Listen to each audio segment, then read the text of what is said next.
श्री स्वामी समर्थ. आज मी तुम्हाला स्वामी महाराजांच्या काळी घडलेली सुंदरबाई आणि डाळिंबाची गोष्ट सांगणार आहे.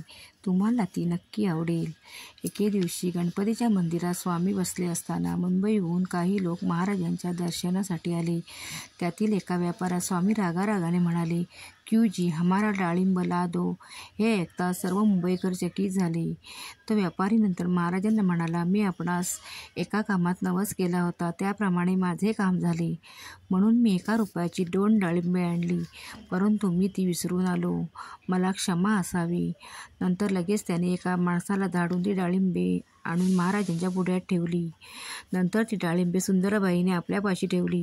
त्यातील 1 डाळिंब तिने आपल्या नातवाला दिले व खाली पडलेले दाणे तिने महाराजांच्या पुढे ठेवले.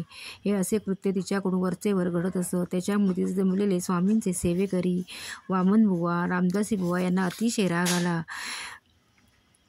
असे कृत्य सुंदराबाईकडून वरचेवर घडल्यामुळे एकदा तर स्वामींचे सेवेकरी रामदासीबुवा रागाने तिला मारण्यास धावले. तिच्या मागून वामनबुवाही आले. इतक्या स्वामी महाराजांनी 2 हात वरत करून त्यांना शांत बसायला सांगितले आणि म्हणाले, शेतात काळे पांढरे जसे पाखरे भिवण्यासाठी ठेवतात त्यातलं हे मडकं आहे, तिला आपण काढून देऊ.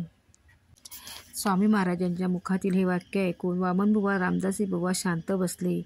पुढे मात्र 6 महिन्याच्या सुंदरबाईंचा अंमल अगदी नाहीसा झाला. स्वामी महाराजांनी तिला काढून टाकले.